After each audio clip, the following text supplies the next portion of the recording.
ओम शांति। 15 अक्टूबर 2024। बाबा के महावाक्य। मीठे बच्चे, तुम सबकी आपस में एक मत है। तुम अपने को आत्मा समझ एक बाप को याद करते हो तो सब भूत भाग जाते हैं। प्रश्न: पद्मा पदम भाग्यशाली बनने का मुख्य आधार क्या है? उत्तर: जो बाबा सुनाते हैं उस एक एक बात को धारण करने वाले ही पद्मा पदम भाग्यशाली बनते हैं। जज करो बाबा क्या कहते हैं और रावण संप्रदाय वाले क्या कहते हैं। बाप जो नॉलेज देते हैं उसे बुद्धि में रखना, स्वदर्शन चक्रधारी बनना ही पद्मा पदम भाग्यशाली बनना है। इस नॉलेज से ही तुम गुणवान बन जाते हो। ओम शांति। रूहानी बाप अंग्रेजी में कहा जाता है स्पिरिचुअल फादर। सतयुग में जब तुम चलेंगे तो वहाँ अंग्रेजी आदि दूसरी कोई भाषा तो होगी नहीं। तुम जानते हो सतयुग में हमारा राज्य होता है, उसमें हमारी जो भाषा होगी वही चलेगी। फिर बाद में वह भाषा बदलती जाती है। अभी तो अनेकानेक भाषाएं हैं। जैसा जैसा राजा वैसी वैसी उनकी भाषा चलती है। अब यह तो सब बच्चे जानते हैं। सब सेंटर्स पर भी जो बच्चे हैं उनकी है एक मत। अपने को आत्मा समझना है और एक बाप को याद करना है ताकि भूत सब भाग जाएं। बाप है पतित पावन। 5 भूतों की तो सब में प्रवेशता है। आत्मा में ही भूतों की प्रवेशता होती है। फिर इन भूतों अथवा विकारों का नाम भी लगाया जाता है। देह, अभिमान, काम, क्रोध आदि। ऐसे नहीं कि सर्वव्यापी कोई ईश्वर है। कभी भी कोई कहे कि ईश्वर सर्वव्यापी है तो कहो सर्वव्यापी आत्माएं हैं। और इन आत्माओं में 5 विकार सर्वव्यापी हैं। बाकी ऐसे नहीं कि परमात्मा सर्व में विराजमान है। परमात्मा में फिर 5 भूतों की प्रवेशता कैसे होगी? एक एक बात को अच्छी रीति धारण करने से तुम पद्मा पदम भाग्यशाली बनते हो। दुनिया वाले रावण संप्रदाय क्या कहते हैं और बाप क्या कहते हैं, अब जज करो। हरेक के शरीर में आत्मा है। उस आत्मा में 5 विकार प्रवेश हैं। शरीर में नहीं, आत्मा में 5 विकार अथवा भूत प्रवेश होते हैं। सतयुग में यह 5 भूत नहीं है। नाम ही है डेइटी वर्ल्ड। यह है डेविल वर्ल्ड। डेविल कहा जाता है असुर को। कितना दिन और रात का फर्क है। अभी तुम चेंज होते हो। वहाँ तुम्हारे में कोई भी विकार, कोई अवगुण नहीं रहता। तुम्हारे में संपूर्ण गुण होते हैं। तुम 16 कला संपूर्ण बनते हो। पहले थे फिर नीचे उतरते हो। इस चक्कर का अभी मालूम पड़ा है। 84 का चक्कर कैसे फिरता है। हम आत्मा को स्व का दर्शन हुआ है, अर्थात इस चक्र का नॉलेज हुआ है। उठते बैठते चलते तुमको यह नॉलेज बुद्धि में रखना है। बाप नॉलेज पढ़ाते हैं। यह रूहानी नॉलेज बाप भारत में ही आकर देते हैं। कहते हैं ना, हमारा भारत। वास्तव में हिंदुस्तान कहना तो रॉन्ग है। तुम जानते हो भारत जब स्वर्ग था तो सिर्फ हमारा ही राज्य था और कोई धर्म नहीं था। न्यू वर्ल्ड थी। नई दिल्ली कहते हैं ना, दिल्ली का नाम असल दिल्ली नहीं था, परिस्तान कहते थे। अभी तो नई दिल्ली और पुरानी दिल्ली कहते हैं। फिर ना पुरानी ना नई दिल्ली होगी, परिस्तान कहा जाएगा। दिल्ली को कैपिटल कहते हैं। इन लक्ष्मी नारायण का राज्य होगा और कुछ भी नहीं होगा, हमारा ही राज्य होगा। अभी तो राज्य नहीं है, इसलिए सिर्फ कहते हैं हमारा भारत देश है। राजाएं तो है नहीं। तुम बच्चों की बुद्धि में सारा ज्ञान चक्कर लगाता है। बरोबर पहले पहले इस विश्व में देवी देवताओं का राज्य था और कोई राज्य नहीं था। जमुना का किनारा था, उसको परिस्तान कहा जाता था। देवताओं की कैपिटल दिल्ली ही रही है तो सभी को कशिश होती है। सबसे बड़ी भी है, एकदम सेंटर बीच है। मीठे मीठे बच्चे जानते हैं पाप तो जरूर हुए हैं, पाप आत्मा बन गए हैं। सतयुग में होते हैं पुण्य आत्माएं। बाप ही आकर पावन बनाते हैं, जिसकी तुम शिव जयंती भी मनाते हो। अब जयंती अक्षर तो सबसे लगता है, इसलिए इनको फिर शिवरात्रि कहते हैं। रात्रि का अर्थ तो तुम्हारे सिवाय और कोई समझ न सके। अच्छे अच्छे विद्वान आदि कोई भी नहीं जानते कि शिवरात्रि क्या है, तो मनावें क्या। बाप ने समझाया है रात्रि का अर्थ क्या है। यह जो 5000 वर्ष का चक्र है, उसमें सुख और दुख का खेल है। सुख को कहा जाता है दिन, दुख को कहा जाता है रात। तो दिन और रात के बीच में आता है संगम। आधा कल्प है सोझरा, आधा कल्प है अंधियारा। भक्ति में तो बहुत तीक तीक चलती है। यहाँ है सेकंड की बात। बिल्कुल इजी है, सहज योग।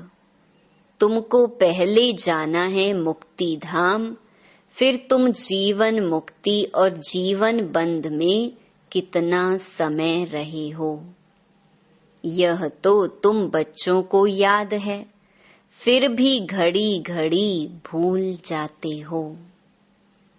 बाप समझाते हैं योग अक्षर है ठीक, परंतु उन्हों का है जिस्मानी योग। यह है आत्माओं का परमात्मा के साथ योग। सन्यासी लोग अनेक प्रकार के हठ योग आदि सिखाते हैं तो मनुष्य मूंझते हैं।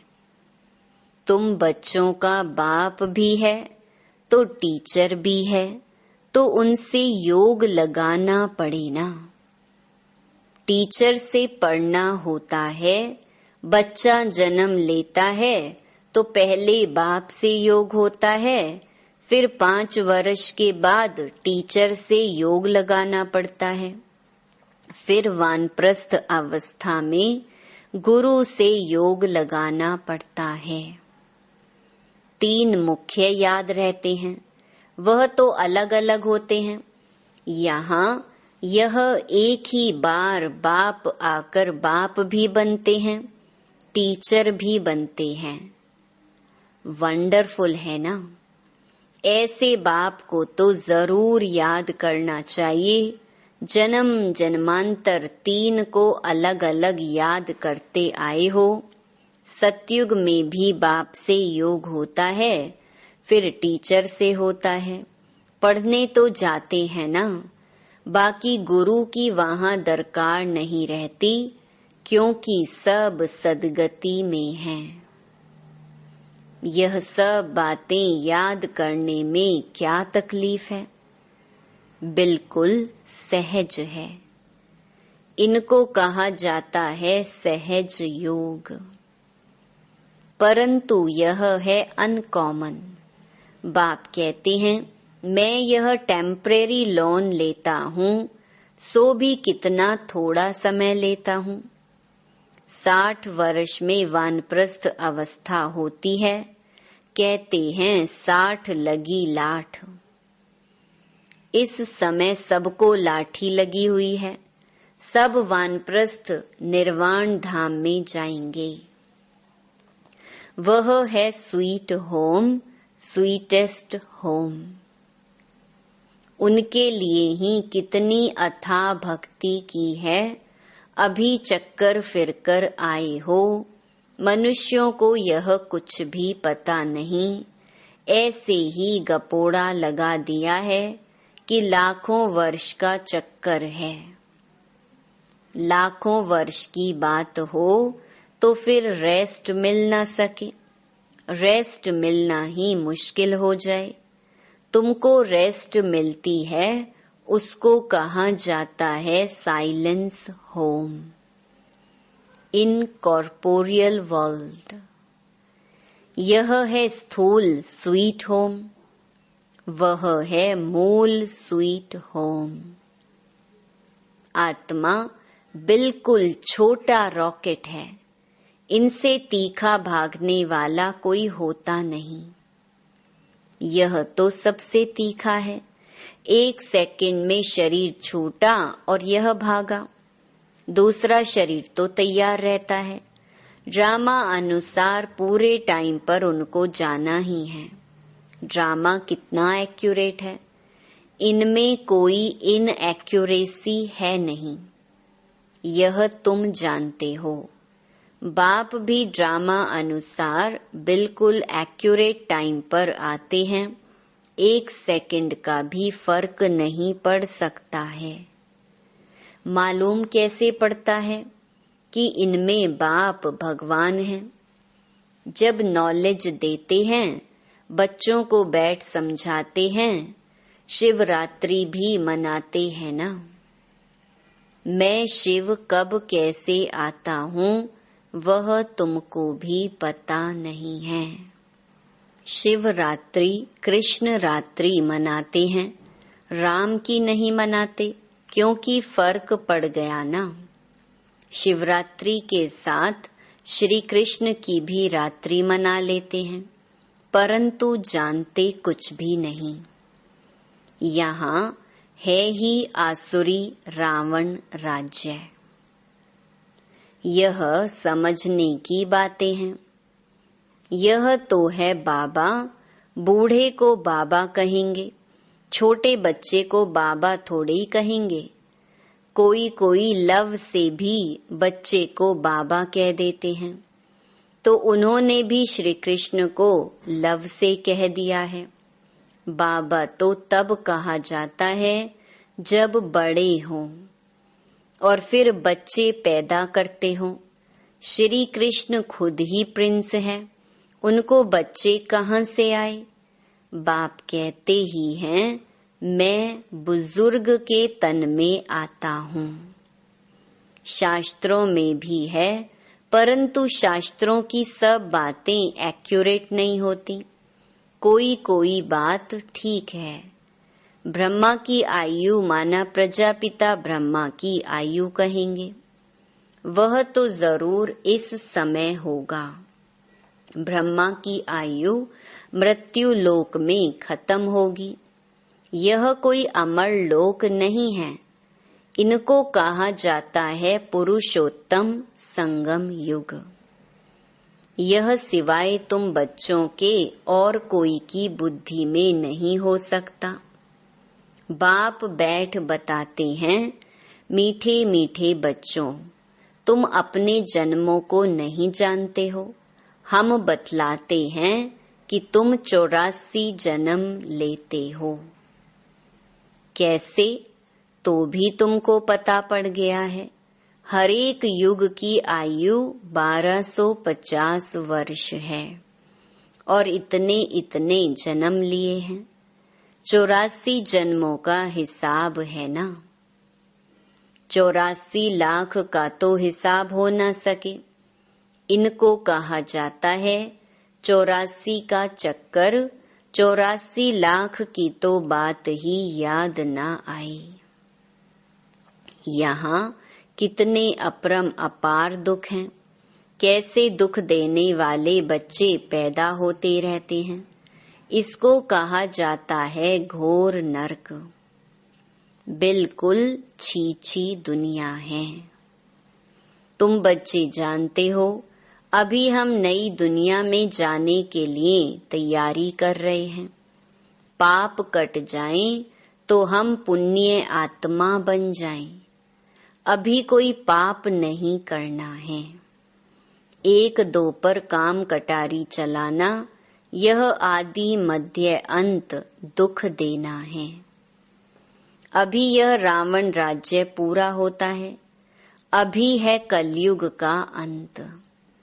यह महाभारी लड़ाई है अंतिम। फिर कोई लड़ाई आदि होगी ही नहीं। वहाँ कोई भी यज्ञ रचे नहीं जाते। जब यज्ञ रचते हैं तो उसमें हवन करते हैं। बाप ने भी यह जो रुद्र यज्ञ रचा है, इसमें बच्चे अपनी पुरानी सामग्री सब स्वाहा कर देते हैं। अब बाप ने समझाया है, यह है रुद्र ज्ञान यज्ञ। रुद्र शिव को कहा जाता है। रुद्र माला कहते हैं ना।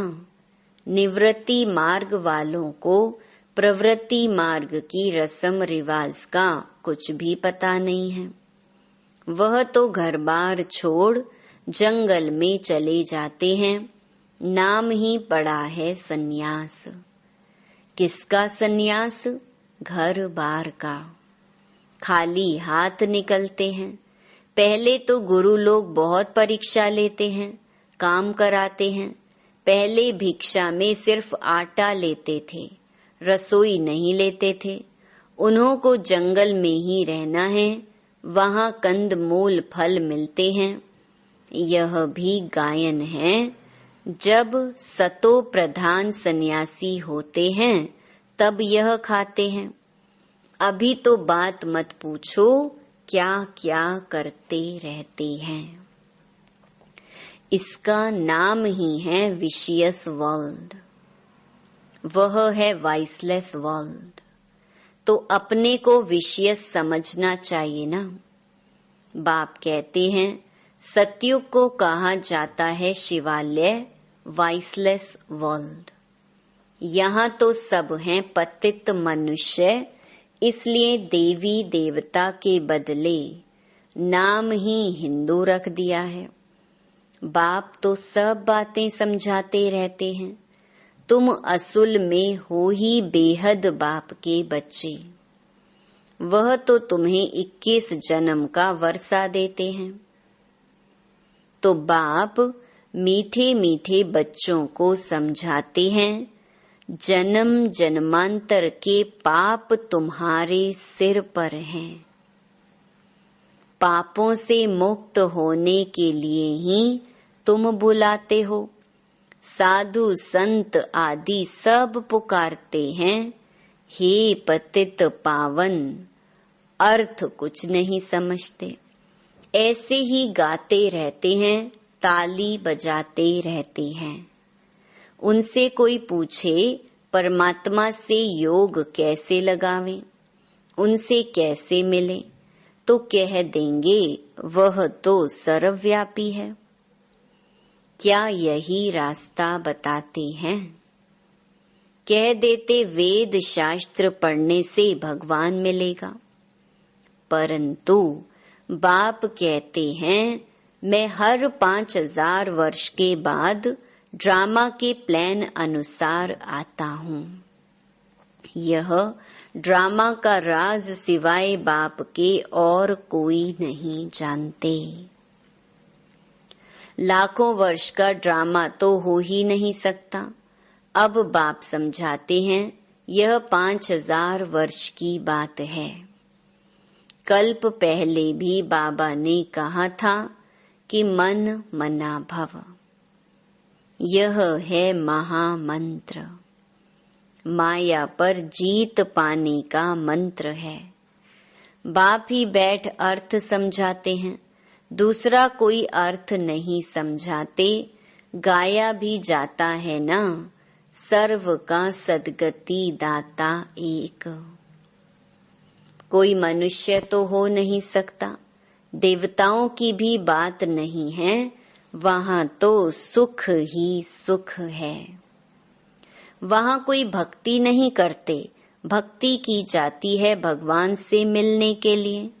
सतयुग में भक्ति होती नहीं, क्योंकि 21 जन्मों का वर्षा मिला हुआ है। तब गाया भी जाता है, दुख में सिमरण सब करें, सुख में करे ना कोई। यहाँ तो अथाह दुख है। घड़ी घड़ी कहते हैं भगवान रहम करो। यह कलयुगी दुखी दुनिया सदैव नहीं रहती। सतयुग त्रेता पास्ट हो गए हैं, फिर होंगे। लाखों वर्ष की तो बात भी याद नहीं रह सकती है। अब बाप तो सारी नॉलेज देते हैं, अपना परिचय भी देते हैं और रचना के आदि मध्य अंत का राज भी समझाते हैं। 5000 वर्ष की बात है। तुम बच्चों को ध्यान में आ गया है। अभी तो पराई राज्य में हो, तुमको अपना राज्य था। यहाँ तो लड़ाई से अपना राज्य लेते हैं, हथियारों से मारा मारी से अपना राज्य लेते हैं। तुम बच्चे तो योग बल से अपना राज्य स्थापन कर रहे हो। तुम्हें सतो प्रधान दुनिया चाहिए।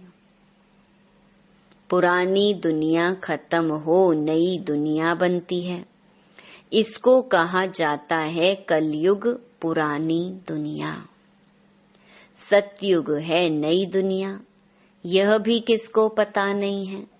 सन्यासी कह देते यह आपकी कल्पना है। यहाँ ही सतयुग है, यहाँ ही कलयुग है। अब बाप बैठ समझाते हैं एक भी ऐसा नहीं है जो बाप को जानते हो। अगर कोई जानता होता तो परिचय देता। सतयुग त्रेता क्या चीज है, किसको समझ में थोड़ी आता है। तुम बच्चों को बाप अच्छी रीति समझाते रहते हैं। बाप ही सब कुछ जानते हैं। जानी जाननहार अर्थात नॉलेजफुल है। मनुष्य सृष्टि का बीज रूप है। ज्ञान का सागर सुख का सागर है। उनसे ही हमको वर्षा मिलना है। बाप नॉलेज में आप समान बनाते हैं।